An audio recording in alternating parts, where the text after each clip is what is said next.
Victory Venkatesh యువ సామ్రాట్ నాగ చైతన్య ఇద్దరు మేనమామ మేనల్లుడు అనే విషయం తెలిసిందే. వీరిద్దరూ కలిసి వెంకీ మామ అనే సినిమా చేయడం, ఆ సినిమా బ్లాక్ బస్టర్ అవ్వడం జరిగింది. ఇప్పుడు ప్రేక్షకుల ముందుకు వెంకీ జనవరిలో వస్తే చైతు ఫిబ్రవరిలో వచ్చాడు. ఈ ఇయర్ ఇద్దరికి బాగా కలిసి వచ్చింది. మామకు పొంగలైతే అల్లుడికి తండేలంటూ సినీ అభిమానులు అభినందిస్తున్నారు. వెంకీ సంక్రాంతికి వస్తున్నాం, చైతు తండేల్ సినిమాలు రికార్డ్ కలెక్షన్స్ తో దూసుకెళ్తున్నాయి. మరి ఈ రెండు సినిమాల కలెక్షన్స్ ఎలా ఉన్నాయో, ఎలాంటి రికార్డ్ సెట్ చేయనున్నాయో ఇప్పుడు తెలుసుకుందాం.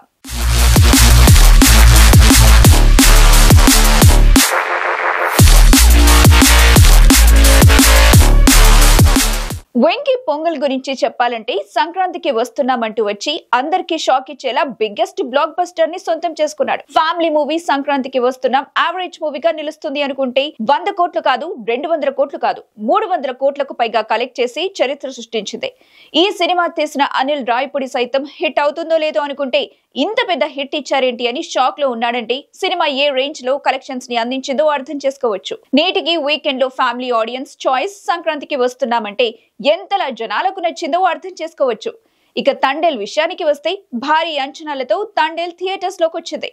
ఫస్ట్ డే 21.27 crores ని కలెక్ట్ చేసింది. రెండో రోజు అదే స్పీడ్ కనిపించింది. 2 రోజులకు బాక్స్ ఆఫీస్ దగ్గర 41.20 కోట్లు కలెక్ట్ చేసింది. నాగ చైతన్య కెరీర్ లో 2 రోజులకు హైయెస్ట్ కలెక్షన్ సాధించిన సినిమాగా నిలిచింది. బన్నీ వాస్ చెప్పినట్టుగా ఈ సినిమా 100 కోట్ల గ్రాస్ సాధించడం ఖాయమనిపిస్తుంది.